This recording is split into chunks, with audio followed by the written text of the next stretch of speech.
नमस्कार, मेरा नाम है हरविंदर सिंह और आप देख रहे हैं राजस्थान ज्ञान कलेक्शन।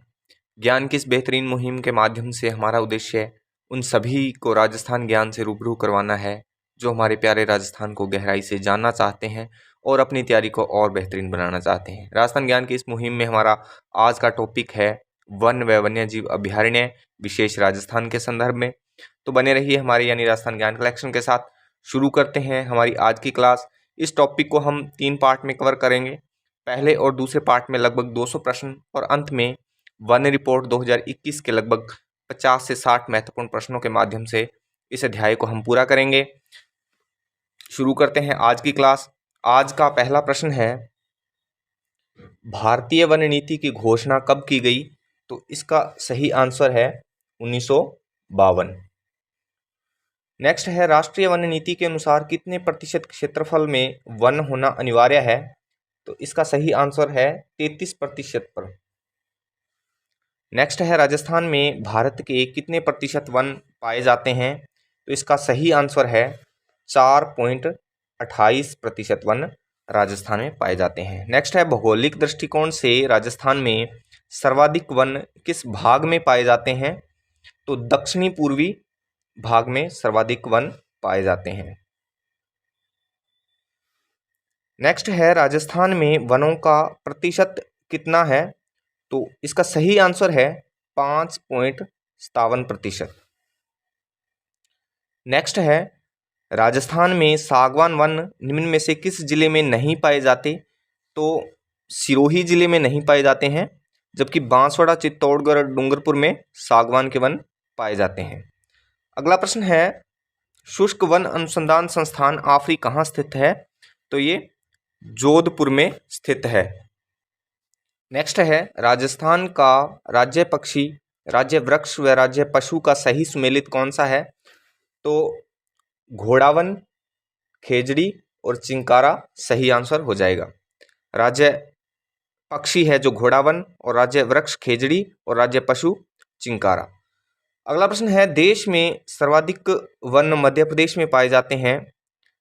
इस दृष्टि से राजस्थान का स्थान कौन सा है? तो 19वां स्थान राजस्थान का है। इसका सही आंसर हो जाएगा 19वां। नेक्स्ट है, कौन सी वनस्पति प्रजाति पतझड़ वनों की नहीं है? तो देवदार जो प्रजाति है वो पतझड़ वनों की नहीं है, बाकी आम, साल, ढाक ये पतझड़ वनों की प्रजातियां हैं। नेक्स्ट है, वर्ष 2021 की वन स्थिति किस श्रेणी की रिपोर्ट है? तो ये 17वीं श्रेणी की रिपोर्ट है। अगला प्रश्न है, राजस्थान के किस जिले में सर्वाधिक वन है? तो ये उदयपुर जिले में सर्वाधिक वन है। राजस्थान के उदयपुर जिले में सर्वाधिक वन है। राजस्थान के किस जिले में सबसे कम वन पाए जाते हैं? अगला प्रश्न है, राजस्थान के किस जिले में सबसे कम वन पाए जाते हैं? तो चूरू जिले में सबसे कम वन पाए जाते हैं। नेक्स्ट है, राजस्थान में बड़े घास के मैदानों को किस नाम से जाना जाता है? तो इसका सही आंसर है, बड़े घास के मैदानों को बीड़ के नाम से जाना जाता है। नेक्स्ट है, अगला प्रश्न है, राजस्थान में कौन से वन सर्वाधिक पाए जाते हैं? तो इसका सही आंसर है धोकड़ा। धोकड़ा जो वन है वो राजस्थान में सर्वाधिक पाए जाते हैं। अगला प्रश्न है, प्रशासनिक दृष्टि से वनों को कितने भागों में बांटा गया है? तो प्रशासनिक दृष्टि से वनों को 3 भागों में बांटा गया है। नेक्स्ट है, निम्न में से किसके वन मरुद्भिद वनस्पति के अंतर्गत नहीं आते हैं?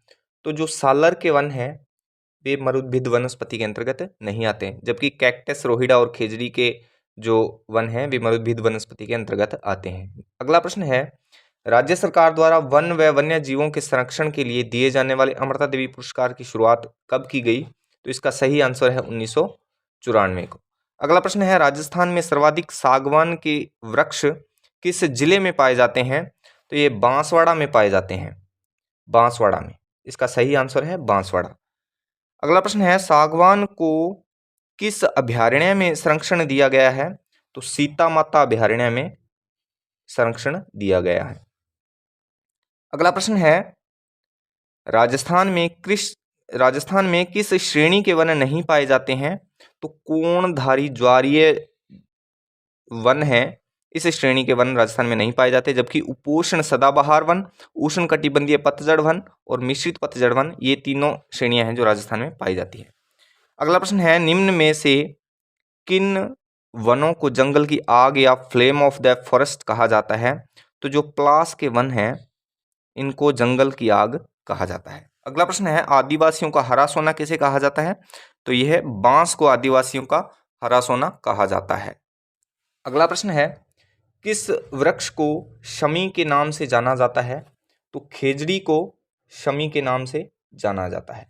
नेक्स्ट है, सेवन घास राजस्थान के किस हिस्से में पाई जाती है? तो इसका सही आंसर है पश्चिमी हिस्से में पाई जाती है। अगला प्रश्न है, राजा व रानी नामक कल्प वृक्ष राजस्थान के किस जिले में है? तो ये बांसवाड़ा जिले में है। बांसवाड़ा में राजा व रानी नामक कल्प वृक्ष हैं। अगला प्रश्न है, कल्प वृक्ष का वैज्ञानिक नाम क्या है? तो इसका वैज्ञानिक नाम है एडनसोनिया डिजिटेटा। एडनसोनिया डिजिटेटा कल्प वृक्ष का वैज्ञानिक नाम है। नेक्स्ट है, डेमोजल क्रेन किस पक्षी को कहा जाता है? तो कुरंजा को डेमोजल क्रेन कहा जाता है। अगला प्रश्न है, हिमाचल क्षेत्र के उपरांत राजस्थान का कौन सा वन क्षेत्र दुर्लभ वनस्पतियों की दृष्टि से दूसरे स्थान पर है? तो सीता माता जो अभयारण्य है सही आंसर है इसका। नेक्स्ट है, साझा वन प्रबंधन की अवधारणा के अनुरूप सक्रिय व जन भागीदारी प्राप्त करने के लिए जनता पॉडेक्स योजना राजस्थान के किस जिले में सर्वप्रथम क्रियान्वित हुई? तो इसका सही आंसर है भीलवाड़ा। भीलवाड़ा में क्रियान्वित हुई। नेक्स्ट है, कूट नामक प्रवासी पक्षी राजस्थान में कहाँ से आते हैं? तो ये चीन से आते हैं। अगला प्रश्न है, पर्पल मूर हेन नामक प्रवासी पक्षी राजस्थान में कहाँ से आते हैं? तो ये कश्मीर पाकिस्तान से आते हैं। कश्मीर पाकिस्तान से। अगला प्रश्न है, आबू अभयारण्य में पाई जाने वाली लैंटाना झाड़ी मूल रूप से कहाँ का पौधा है? तो ये मूल रूप से अमेरिका का पौधा है। नेक्स्ट है, रेड डाटा बुक में उल्लेखित की गई फर्न तथा जंगली गुलाब की प्रजाति किस अभयारण्य में पाई जाती है? तो ये आबू अभयारण्य में पाई जाती है। अगला प्रश्न है, डिकिलपटेरा आबूएंसिस नामक वृक्ष विश्व में एकमात्र किस अभयारण्य में पाया जाता है? तो ये भी आबू अभयारण्य में पाया जाता है। आबू अभयारण्य में। अगला प्रश्न है, आबू अभयारण्य में पाया जाने वाला वृक्ष स्ट्राबिलेंथस कैलोसस 6 से 7 वर्ष में केवल एक बार फूल देता है और वह वर्ष समृद्धि का माना जाता है। इस वृक्ष को स्थानीय भाषा में क्या कहा जाता है? तो इस वृक्ष को स्थानीय भाषा में कारा कहा जाता है। नेक्स्ट है, जंगली मुर्गों, सात भाई फूल चुकी, शक्करखोरा, टेलर बर्ड, ट्रीपई और टोकरवाला के लिए कौन सा अभयारण्य प्रसिद्ध है? तो इसका सही आंसर है आबू अभयारण्य। आबू अभयारण्य। नेक्स्ट है, एंटीलोप प्रजाति का दुर्लभ वन्य जीव चौसिंगा किस अभयारण्य में पाया जाता है? तो ये सीता माता अभयारण्य में पाया जाता है। इसका सही आंसर है सीता माता अभयारण्य। नेक्स्ट है, पेंगोलिन एवं उड़न गिलहरी जैसे दुर्लभ वन्यजीव कहाँ पाए जाते हैं? तो इसका भी सही आंसर सीता माता अभयारण्य है। सीता माता अभयारण्य में पाए जाते हैं। लोरीकिट नामक पक्षी किस अभयारण्य में पाया जाता है? तो ये भी सीता माता अभयारण्य में पाया जाता है। सीता माता अभयारण्य में। नेक्स्ट है, इंपीरियल सैंड ग्राउंड्स बटबर्ड के लिए कौन सा अभयारण्य प्रसिद्ध है? तो इसका सही आंसर है गजनेर अभयारण्य जो कि बीकानेर में है। नेक्स्ट है, फलोदी जोधपुर के पास खिंचन गांव किस पक्षी के प्रवास के लिए विख्यात है? तो इसका सही आंसर है कुरंजा के लिए। कुरंजा इसका सही आंसर है। नेक्स्ट है, किस पक्षी को कोतवाल के नाम से जाना जाता है? तो भुजंगा को कोतवाल के नाम से जाना जाता है। सही आंसर है भुजंगा। नेक्स्ट है, गोलियोडस अजाल्स नामक विशाल मकड़ा राजस्थान के किन जिलों में पाया जाता है? तो इसका सही आंसर है जोधपुर बीकानेर में। जोधपुर बीकानेर में पाया जाता है। नेक्स्ट है, भेड़ियों के प्रजनन के लिए कौन सा अभयारण्य प्रसिद्ध है? तो कुंभलगढ़ अभयारण्य भेड़ियों के प्रजनन के लिए प्रसिद्ध है। नेक्स्ट है, पक्षियों का स्वर्ग कहा जाता है? तो केवलादेव को पक्षियों का स्वर्ग कहा जाता है। नेक्स्ट है, परिंदों का घर किसे कहा जाता है? तो इसका सही आंसर है बंद बरेठा, जो कि भरतपुर में है, इसे परिंदों का घर कहा जाता है। बंद बरेठा अभयारण्य कहाँ स्थित है? तो यह है भरतपुर में स्थित है। इसका सही आंसर है भरतपुर। नेक्स्ट है, बाघों की मांद किसे कहा गया है? तो सरिस्का अभयारण्य को बाघों की मांद कहा गया है। सही आंसर है सरिस्का अभयारण्य। नेक्स्ट है, खसखस कहाँ पाई जाती है? तो इसका सही आंसर है सवाई माधोपुर में पाई जाती है। खसखस सवाई माधोपुर। नेक्स्ट है, राज्य पक्षी घोड़ावन की आश्रय स्थली किस अभयारण्य को कहा जाता है? तो इसका सही आंसर है मरु राष्ट्रीय उद्यान। मरु राष्ट्रीय उद्यान। नेक्स्ट है, आकलवुड फॉसिल्स पार्क कहाँ स्थित है? तो इसका सही आंसर है जैसलमेर में। नेक्स्ट है, सीता माता अभयारण्य कहाँ स्थित है? तो ये प्रतापगढ़ में है। सीता माता अभयारण्य प्रतापगढ़ में। अगला प्रश्न है, काले हिरणों के लिए कौन सा अभयारण्य प्रसिद्ध है? तो इसका सही आंसर है ताल छापर अभयारण्य चूरू। अगला प्रश्न है, रावली टोडगढ़ अभयारण्य कहाँ स्थित है? तो ये अजमेर में है। रावली टोडगढ़ अभयारण्य अजमेर में। अगला प्रश्न है, बाघों की भूमि किस अभयारण्य को कहा जाता है? तो इसका सही आंसर है रणथंभौर नेशनल पार्क।